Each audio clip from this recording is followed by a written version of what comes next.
de sécurité et de défense pour développer des espaces de cause. Le traité de la HLM a été projet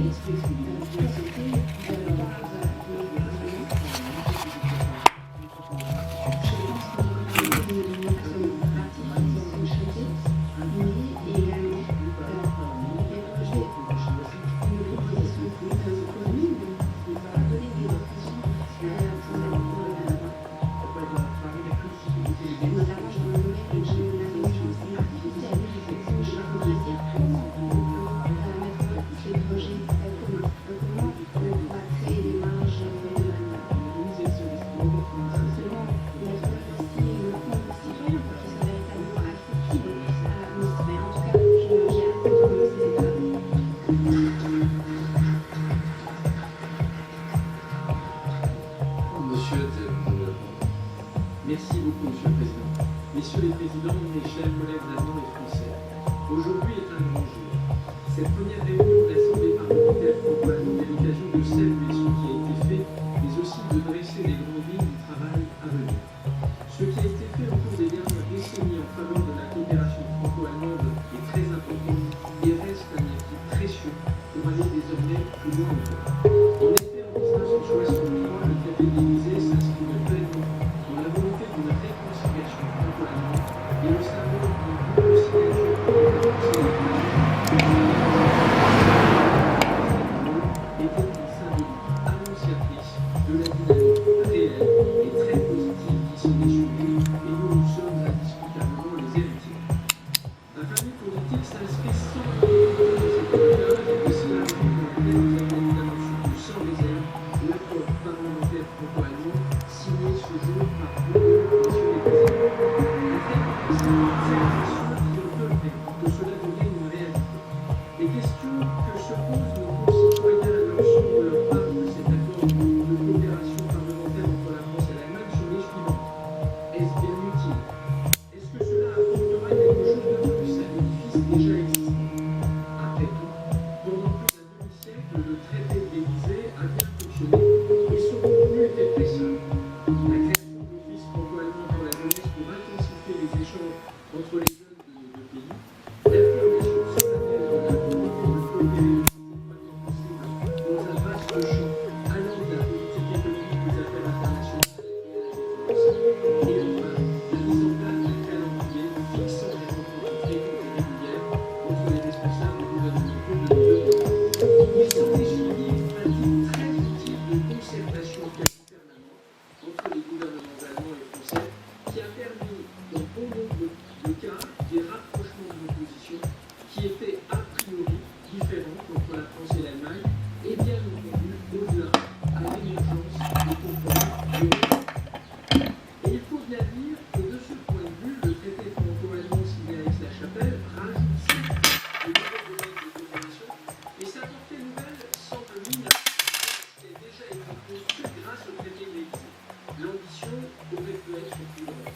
La chancelière Merkel le disait d'ailleurs à Aix-la-Chapelle le 22 janvier dernier, la question décisive est de savoir si derrière ce traité, il y a bien la volonté de faire vivre ainsi, la volonté de le faire vivre et ainsi qu'une véritable ambition.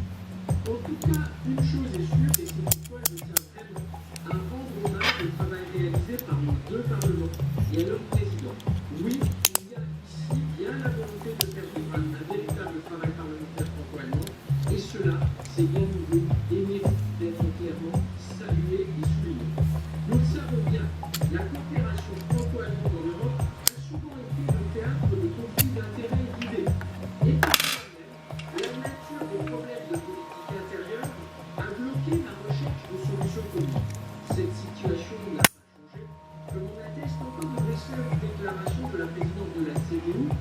Je sais que c'est un sujet difficile, mais qui veut déplacer le siège du Parlement européen de Strasbourg à Bruxelles, faisant fi de la dimension symbolique que représente Strasbourg à la fois de la réconciliation franco-allemande et la construction européenne.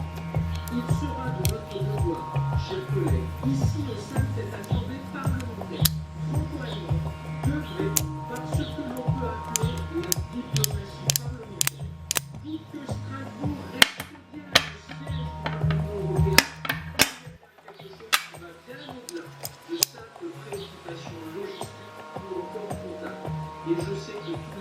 Monsieur le Président, vous y êtes très attaché.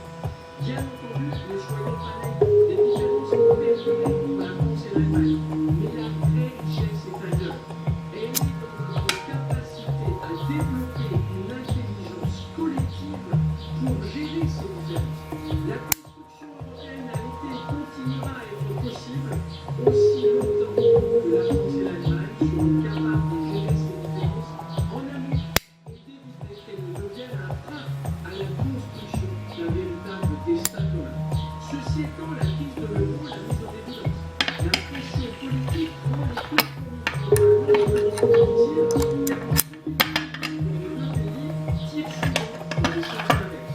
cela montre la limite des seules approches gouvernementales et milite évidemment en faveur d'un travail de groupe pour associer les citoyens dans la coopération franco-allemande. Cela figure déjà dans le traité de l'Élysée au travers des échanges, des coopérations. Mais la bonne nouvelle, c'est que désormais, nos deux assemblées, le Bundestag du Bas, l'Assemblée nationale du Bas, s'engagent à accompagner et à être force de construction et d'action dans cette coopération franco-allemande. Alors nous sommes très forts et soyons fiers. Cette nouvelle assemblée parlementaire franco-allemande contribuera à réussir le projet et permettra de peser pour que la coopération franco-allemande soit inscrite à tous les étages de notre édifice institutionnel de part et d'autre. Je vis la coopération parlementaire franco-allemande. Merci. Merci, chers collègues. Jetzt hat das Wort die Kollegin Aline Götzl, Partei des Groupe SPD. Chers collègues, c'est un moment extraordinaire et un honneur pour moi qu'il est possible de représenter des groupes parlementaires du Parti social-démocrate. Permettez-moi de continuer mon discours en allemand, sinon je ne peux pas garantir que les 5 minutes du temps de ma conservation sera suffisante. Merci.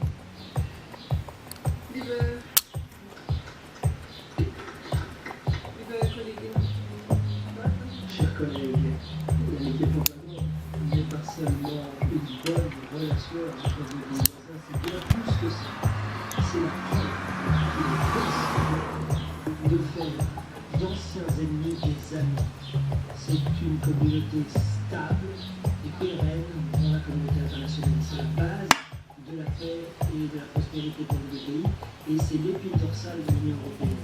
Il est donc d'autant plus important, chers collègues, qu'aujourd'hui, nous fassions un pas supplémentaire en avant sur la base du nouvel accord parlementaire qui doit intensifier davantage nos travaux et nous faire davantage coïncider. Je tiens ici à remercier tout particulièrement les membres du groupe de travail qui ont permis de présenter ce projet aussi rapidement. Merci. Maintenant que nos deux parlements ont approuvé ce projet, nous nous sommes réunis aujourd'hui pour faire davantage connaissance et pour organiser nos travaux. Aujourd'hui, c'est le coup d'envoi d'un renforcement de la coopération entre les deux parlements. C'est ça qui fait toute la différence. Aujourd'hui, en tant que parlementaires, nous pouvons, plus encore que par le passé, nous approprier cette tâche, nous impliquer dans les procédures, nous proposer des sujets, faire coïncider les calendriers d'adoption de nos résolutions. Et ça, c'est un message qui montre au monde extérieur combien il est important d'associer les forces pour parvenir ensemble à quelque chose. Et à quelques semaines des élections européennes, c'est aussi la bonne réponse à opposer au nationalisme et au populisme.